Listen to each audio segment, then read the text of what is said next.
నమస్తే అండి. పౌరసత్వ సవరణ బిల్లు, సిటిజన్షిప్ అమెండ్మెంట్ బిల్, దాని గురించి మనం మాట్లాడుకుందాం. అసలు ముందు లోక్సభలో ఏం జరిగిందనేది కాస్త ప్రస్తావించి అసలు ఆ బిల్ ఏంటి, అందులో ఉండే లాభ నష్టాలేంటి, అసలు కొద్దిమంది రాజకీయ నాయకులు ఏమి తప్పుడు ప్రచారం చేస్తున్నారు, అవన్నీ కూడా మనం ఇందులో మాట్లాడుకుందాం. ఫస్ట్ అండి, లోక్సభలో వాడి వేడి చర్చ జరిగింది. ప్రతిపక్షాలు అలాగే ఈశాన్య రాష్ట్రాలకు సంబంధించిన ఎంపీలు ఈ బిల్లును తీవ్రంగా వ్యతిరేకించారు.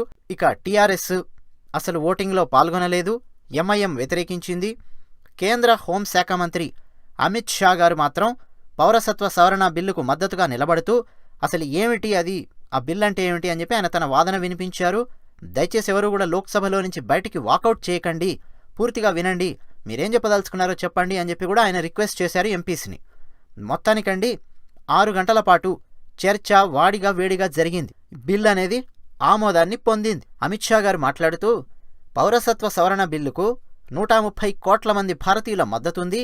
2014-2019 లోక్సభ ఎన్నికలలో ఈ బిల్లుకు సంబంధించి మా బీజేపీ మేనిఫెస్టోలో ఈ అంశాన్ని చేర్చాము. 2 ఎన్నికల్లో కూడా బీజేపీ ఘన విజయాన్ని సాధించింది. అలాగే దేశ విభజనకు కాంగ్రెస్ పార్టీయే పూర్తిగా కారణం. పౌరసత్వ సవరణ బిల్లుతో దేశంలో ఉండే ఎవ్వరికీ అన్యాయం జరగదు. ఈ బిల్లు వల్ల మన దేశంలో ఉన్న మైనారిటీలకు లాభమే ఉంటుంది తప్ప నష్టం లేదు. మైనారిటీలకు ఈ బిల్లు వ్యతిరేకం కాదు. ఈ బిల్లు వెనక ఎలాంటి రాజకీయ ఎజెండాలు లేవు. ఈ బిల్లు ద్వారా నిజానికి మైనారిటీలు హక్కులను పొందుతారు. విదేశాల నుంచి మన దేశంలోకి శరణార్థులుగా వచ్చిన మైనారిటీలు హక్కులు పొందుతారు అని చెప్పి ఆయన చెప్పుకొచ్చారు. ఇక ఈ బిల్లు గురించి మనం విశ్లేషించుకోవడానికి ప్రయత్నం చేద్దాం. కొన్ని ప్రశ్నలకు నేను ఇక్కడ సమాధానం ఇవ్వడానికి కూడా ప్రయత్నం చేస్తాను. మీరేమనుకుంటున్నారో ఇది మొత్తం విన్న తర్వాత మీ అభిప్రాయాలను కామెంట్స్ సెక్షన్లో రాసి పంచుకోవచ్చు, మీరు కూడా ఆలోచించవచ్చు. అలాగే టీమిక్స్టర్ ఛానల్ నచ్చితే సబ్స్క్రైబ్ అవ్వండి, వీడియో నచ్చితే లైక్ కొట్టండి.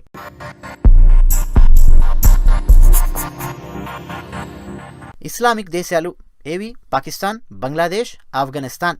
అక్కడ మతపరమైన వేధింపుల వల్ల ప్రాణభయంతో శరణార్థులుగా మన దేశానికి వలస వస్తున్నారు వేరే మతాల వాళ్ళు.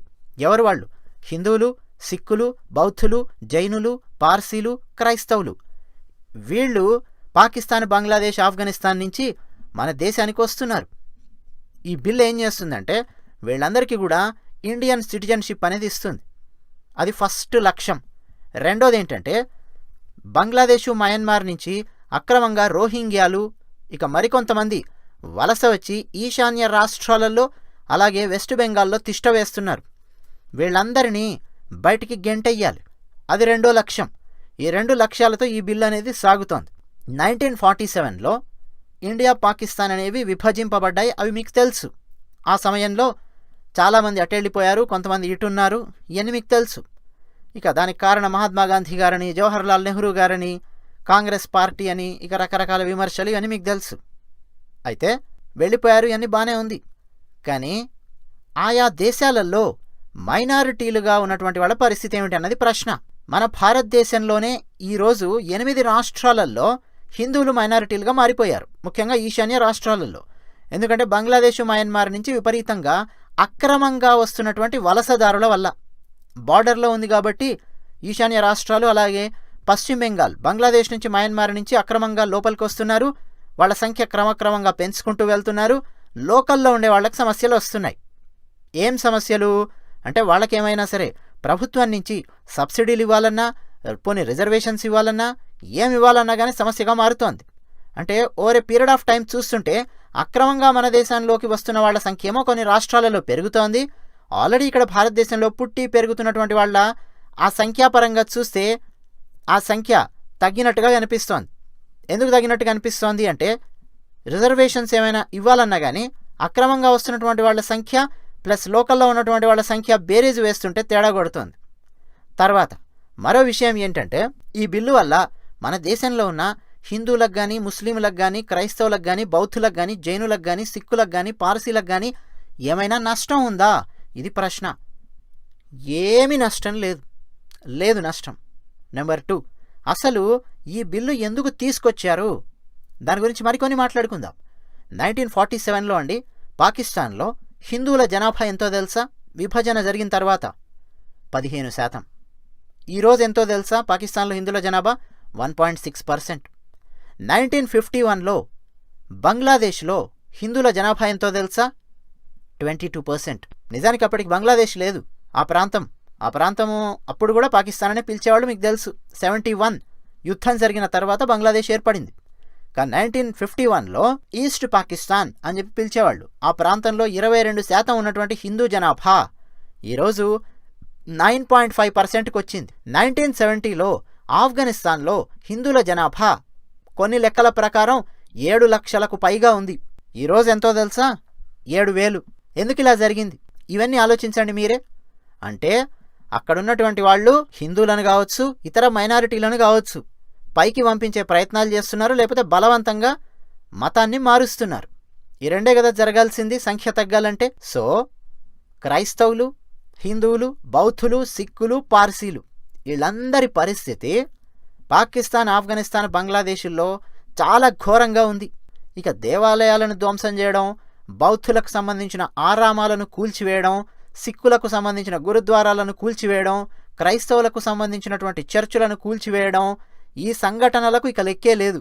మనుషులే మాయమైపోతుంటే ఇక విగ్రహాలు, దేవాలయాలు, చర్చులు ఎంతసేపు? ఈ దేశాలలో ఆఫ్ఘనిస్తాన్ సంగతి మీరు చాలా సందర్భాలలో పేపర్లలో చూసే ఉంటారు. వెస్టర్న్ పేపర్స్ కూడా చాలా ప్రచురించేవి. ఆఫ్ఘనిస్తాన్లో బుద్ధుడి విగ్రహాలు చాలా ఉండేవండి. వందల్లో, వేలల్లో, లక్షల్లో ఉండేవి. గ్రామానికి బుద్ధుడి విగ్రహాలు ఉండేవి. పెద్ద పెద్ద బుద్ధుడి విగ్రహాలు అయితే ఇక లెక్క లేదు. గాంధార శిల్పకళ అని చెప్పి ఆ శిల్పకళతో చెక్కినటువంటి బుద్ధుడి విగ్రహాలు. అంటే ఒకప్పుడు బౌద్ధ మతం ఉండేది ఆ ప్రాంతంలో. ముందు హిందూ మతం, ఆ తర్వాత బౌద్ధ మతం, ఇవన్నీ ఉండేవి. ఆ తర్వాత బుద్ధుడి విగ్రహాలను ధ్వంసం చేయడం మొదలెట్టారు. విగ్రహాలతో పాటు అక్కడ ఆయా మతాలను పాటించే వాళ్ళను కూడా పైకి పంపించడం, లేకపోతే తరిమేయడం, మతం మార్చడం, వాళ్లకు సమస్యలు సృష్టించడం, మతం పేరు మీద మతపరమైనటువంటి దాడులు చేయడం, ఇది జరుగుతూ వచ్చింది. సో ఇప్పుడేంటంటే ఆఫ్ఘనిస్తాను, పాకిస్తాను, బంగ్లాదేశ్ల నుంచి పారిపోయి ప్రాణాలు అరచేతుల్లో పెట్టుకొని మన దేశానికి వస్తూ ఉన్నారు. ఎవరు వస్తున్నారు? ఆయా దేశాలలో మైనారిటీస్గా ఉండేవాళ్ళు మన దేశానికి వస్తున్నారు. ఆయా దేశాలలో మైనారిటీస్గా ఉండేవాళ్ళు ఎవరు? ఇప్పటివరకు నేను చెప్పిన వాళ్లే. హిందువులు, సిక్కులు, బౌద్ధులు, జైనులు, పార్సీలు, క్రైస్తవులు, వీళ్ళందరూ వస్తున్నారు. వీళ్ళందరూ కూడా పేదరికం వల్ల రావట్లేదు, అవకాశాలు లేక రావట్లేదు, మతపరమైన దాడుల వల్ల పారిపోయి ప్రాణాలు అరచేతుల్లో పెట్టుకొని వస్తున్నారు. మరి గత కొన్ని సంవత్సరాలుగా వీళ్ళందరినీ మన భారతదేశం ఏ విధంగా చూస్తోంది? అది ప్రశ్న. ఇమిగ్రేషన్ విధానం గురించి మాట్లాడితే ఏ దేశానికైనా legal immigration versus illegal immigration అనేది ఉంటుంది. అప్లై చేసుకొని నేను మీ దేశంలో చదువుకుంటాను, లేకపోతే ఉద్యోగం చేస్తాను, నివసిస్తాను అని చెప్పి సక్రమంగా రావడం లీగల్ ఇమిగ్రేషన్. అక్రమంగా వలస వస్తే, పారిపోయి వచ్చినా, ఎలా వచ్చినా సరే, ఏ డాక్యుమెంటు లేకుండా వచ్చారు అంటే అక్రమంగా వలస వచ్చినట్టే అర్థం. అలా ఇలాంటి వాళ్ళందరినీ మన భారతదేశం అక్రమంగా వలస వచ్చారు అని చెప్పి వాళ్ళను చూస్తోంది. కొన్ని సందర్భాలలో జైలు శిక్షలు పడిన సందర్భాలున్నాయి. ఏ రకమైనటువంటి హక్కులు ఉండవు, ఎందుకంటే వీళ్ళకి సిటిజన్షిప్ లేదు. ఇక్కడ పారిపోయి వచ్చారు, హక్కులు లేవు, ఏమీ లేవు. ఇది వీళ్ళ పరిస్థితి. ఇప్పుడు వీళ్ళందరినీ హక్కున చేర్చుకొని వీళ్లకు హక్కులు కల్పించాలంటే ఏం చేయాలి? భారతదేశపు సిటిజన్షిప్ ఇవ్వాలి, అంతే కదా? ఇస్తే వీళ్ళందరూ కూడా భారతదేశంలో భారతీయులలో మైనారిటీస్ ఏ విధమైనటువంటి హక్కుల్ని పొందుతున్నారో అలాంటి హక్కులు వీళ్ళు పొందుతారు. అలా బీజేపీ పార్టీ 2014లో 2019లో వాళ్ళ మేనిఫెస్టోలో పౌరసత్వ బిల్లు ఇలా ఇస్తాము అని చెప్పి యాడ్ చేశారు. సో మేనిఫెస్టోలో పెట్టినట్టుగా ఈ 3 దేశాలలో ఉన్న మైనారిటీస్లో ఎవరు మన దేశానికి అక్రమంగా వచ్చారు, వాళ్ళ సమస్యలేంటి, ఇవన్నీ చూసి వాళ్ళు నిలదొక్కునేలాగా ఇండియన్ సిటిజన్షిప్ అనేది వాళ్ళకి ఇవ్వడం జరుగుతోంది. ఇప్పటి వరకు కేంద్రం ఇచ్చిన లెక్కల్ని చూస్తే 31,313 మంది ఇలా మన దేశానికి వచ్చారు అని తెలుస్తోంది. ఇందులో హిందువులు 25,447 మంది ఉన్నారు లెక్కలు చూస్తే.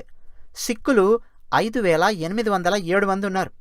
క్రైస్తవులు 56 మంది ఉన్నారు. బౌద్ధులు 2, పార్సీలు 2. ఎవరు వీళ్ళందరూ? ఈ 3 దేశాల నుంచి మతపరమైనటువంటి హింసను తట్టుకోలేక పారిపోయి మన దేశానికి వచ్చిన వాళ్ళు. ఇప్పుడు వీళ్ళందరికీ కూడా భారతీయ పౌరసత్వాన్ని ఇస్తారు. రెండో ప్రశ్న ఏమిటంటే ముస్లిమ్స్, వాళ్ళకి ఇవ్వరా? అసదుద్దీన్ ఓవైసీ గారు లోక్సభలో ప్రశ్నించారు. పాకిస్తాన్, బంగ్లాదేశ్, ఆఫ్ఘనిస్తాన్ నుంచి ఇలాగే ముస్లింలు ఎవరైనా వస్తే వాళ్ళకెందుకు మనం భారతీయ పౌరసత్వాన్ని ఇవ్వకూడదు అని చెప్పి ఈయన వాదన. బానే ఉంది. కానీ ఆల్రెడీ ఈ 3 దేశాలలో ముస్లిం జనాభా అనేది మెజారిటీగా ఉంది. మళ్ళీ మన దేశానికి ఎందుకు రావాలి అక్రమంగా? ఆలోచించండి. ఈ 3 దేశాలలో మెజారిటీగా ఉన్నవాళ్ళు మన దేశానికి అక్రమంగా వస్తున్నారంటే రెండు ప్రధానమైన కారణాలుంటాయి. ఒక కారణం గురించి నేను చెప్పను, మీకు తెలుసు. ఓ బ్యాచ్ ఉంది, మన దేశాన్ని ముక్కలు చేయాలి అని చెప్పి ప్రయత్నం చేసే బ్యాచ్, వాళ్ళ లక్ష్యాలు వేరు, అలాంటి బ్యాచ్. సరే, రెండోది, నా దేశం అడుక్కు తినే పరిస్థితికి వస్తోంది కాబట్టి నేను నా దేశం కంటే బాగుండే పక్క దేశానికి గనక, అంటే భారతదేశానికి గనక పారిపోతే అక్కడ నాకు రకరకాల హక్కులు అవి వస్తాయి, నేను మరింత బాగా బతకొచ్చు అని చెప్పి వచ్చేవాళ్ళు. అవునా? మరి అలా ఈ 3 దేశాల నుంచి ముస్లింలు కూడా మన దేశానికి వస్తూ ఉంటారు కదా, వాళ్ళకు గనక భారతీయ పౌరసత్వాన్ని ఇవ్వడం మొదలు పెడితే పాకిస్తాన్, ఆఫ్ఘనిస్తాన్, బంగ్లాదేశ్లో మెజారిటీ వాళ్లే ఉన్నారు.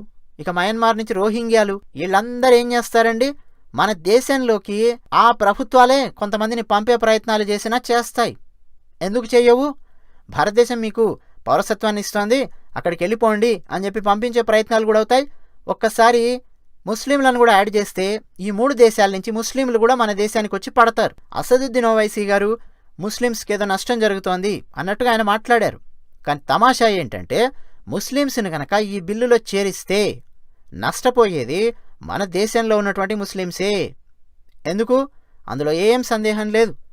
మైనారిటీస్కి మన దేశంలో నిధులు ఇస్తున్నారు, కొన్ని సంక్షేమ పథకాలున్నాయి, కొన్ని రాష్ట్రాలలో సబ్సిడీలున్నాయి, ఇక కొన్ని రాష్ట్రాలలో ముస్లిం మైనారిటీస్కి రిజర్వేషన్ కూడా ఇవ్వడానికి కొన్ని రాష్ట్ర ప్రభుత్వాలు ప్రయత్నం చేస్తున్నాయని మీకు తెలుసు. ఈ 3 దేశాల నుంచి కూడా ముస్లిమ్స్ని మన దేశంలోకి రానివ్వడం మొదలెడితే ఈ 3 దేశాలలో మెజారిటీ ముస్లిమ్సే ఉన్నారు కాబట్టి ఎక్కువ మంది ముస్లిమ్స్ మన దేశంలోకి వస్తే మన దేశంలో పుట్టి పెరిగినటువంటి ముస్లిమ్స్ నష్టపోతారు. ఉదాహరణకు నెంబర్ కోసం 100 ఉన్నారనుకోండి మన దేశంలో ముస్లిమ్స్, ఈ పక్క దేశాల నుంచి ఇంకో 3 సంవత్సరాలలో 50 మంది మన దగ్గరకు వచ్చారనుకోండి, అంటే ఇప్పుడు 150 మంది తయారయ్యారు. నష్టపోయేది ఎవరు? ఈ 150 మందికి కలిపి ఉన్న నిధుల్ని, సంక్షేమాన్ని పంచడం మొదలుపెట్టాలి. నష్టపోయేది మన దేశంలో ఉండే మైనారిటీ ముస్లిమ్సే. సో ఇక్కడ పుట్టి పెరిగి ఇక్కడ నిధులను అనుభవించాల్సిన వాళ్ళు, ఇక్కడ రిజర్వేషన్స్ వస్తే దాన్ని అనుభవించాల్సినటువంటి వాళ్ళు ఏ పాకిస్తాను, బంగ్లాదేశు, మయన్మార్ నుంచి వస్తున్నటువంటి ముస్లిమ్స్ కోసం ఇవన్నీ వీళ్ళు కోల్పోవాల్సి వస్తుంది. సో ముస్లిమ్స్ని కనుక ఈ బిల్లో చేరిస్తే, అంటే ఈ 3 దేశాల నుంచి వచ్చేటటువంటి ముస్లిమ్స్ కూడా మేము భారతీయ సిటిజన్షిప్ ఇస్తాము అని చెప్పి కనుక చేరిస్తే నష్టపోయేది మన దేశంలోనే ముస్లిమ్స్. ఈ విషయం ఎవరు చెప్పట్లేదు. బీజేపీ నాకు వ్యతిరేకమైన పార్టీ, సో బీజేపీ ఒక నిర్ణయాన్ని తీసుకుంటే నేను వ్యతిరేకిస్తాను. ఈ విధంగా ఆలోచించే వాళ్లకు ఇంకా మనం ఏం చెప్పగలుగుతాం? ఒకవేళ భవిష్యత్తులో కాంగ్రెస్ వచ్చిన తర్వాత యాడ్ చేసింది అనుకుందాం, పాకిస్తాన్ నుంచి, బంగ్లాదేశ్ నుంచి, ఆఫ్ఘనిస్తాన్ నుంచి ముస్లిమ్స్ మన దేశానికి వస్తే వాళ్ళకు కూడా మనం సిటిజన్షిప్ ఇద్దాము అని చెప్పి యాడ్ చేసింది అనుకోండి, నష్టపోయేది ఎవరు? మన భారతదేశంలోనే ముస్లిమ్స్. Direct answer. నిజానికండి ఈ బిల్లుని వ్యతిరేకించాల్సిన వాళ్ళు ఎవరంటే హిందువులు, క్రైస్తవులు, బౌద్ధులు, సిక్కులు, పార్సీలు, వీళ్ళు వ్యతిరేకించాలి. ఎందుకని? ఇప్పుడు ఈ 3 దేశాల నుంచి శరణార్థుల్లాగా ఈ మతాల వాళ్ళు గనక మన దేశంలోకి వస్తే ఆల్రెడీ మన దేశంలో ఉన్నటువంటి ఈ మతాల వాళ్లకు సమస్య రావాలి. అవునా? కానీ వీళ్ళెవరు కూడా వ్యతిరేకించడం లేదు. ఎందుకు వ్యతిరేకించడం లేదంటే ఈ 3 దేశాలలో ఈ మతాలు చాలా మైనారిటీ స్థానంలో ఉన్నాయి. ఈ చాలా అనే పదం ఎందుకు వాడానంటే ఒకప్పుడు నేనే చెప్పాను, పాకిస్తాన్లో 15% ఉన్నటువంటి వాళ్ళు ఈరోజు 1.68%కి దిగారు హిందువులు. అంటే ఇక క్రైస్తవులు, బౌద్ధులు, సిక్కులు, పార్సీల పరిస్థితి ఎంత దారుణంగా ఉంటుందో ఈ దేశాలలో ఊహించుకోండి. సో వీళ్ళెవరు కూడా వ్యతిరేకించడం లేదు. ముస్లిమ్స్లో కొంత అసహనాన్ని ఎందుకు సృష్టించడానికి కొందరు నాయకులు ప్రయత్నం చేస్తున్నారంటే వేరే వేరే దేశాల నుంచి వచ్చేటటువంటి ముస్లిమ్స్ను కూడా మనం ఇండియన్ సిటిజన్షిప్ ఇచ్చి తీసుకోవచ్చు కదా, మన సంఖ్య పెరుగుతుంది కదా అని చెప్పి వాళ్ళు అనుకోవచ్చు. కానీ ఎప్పుడైతే సంఖ్య పెరగడం మొదలవుతుందో ఫస్ట్ దెబ్బ పడేది మన దేశంలో ఉండేటటువంటి ముస్లిమ్స్కు, అది కూడా రిజర్వేషన్స్ రూపంలో, సంక్షేమ పథకాల రూపంలో. ఈ విషయం కనుక అర్థమైతే ఈ బిల్లును ఎవరు వ్యతిరేకించరు. నిజానికి ఈ బిల్లు లోక్సభలో ఆమోదాన్ని పొందింది. మరి దీనిపై మీరేమనుకుంటున్నారు అన్నది మీ అభిప్రాయాలను నిర్మోహమాటంగా, నిర్భయంగా, సంస్కారవంతమైన భాషలో టీమిక్స్చర్ ఛానల్ కామెంట్స్ సెక్షన్లో రాసి పంచుకుంటారని అనుకుంటున్నాం. టీమిక్స్చర్ ఛానల్ నచ్చితే సబ్స్క్రైబ్ అవ్వండి, వీడియో నచ్చితే లైక్ కొట్టండి. ధన్యవాదాలు.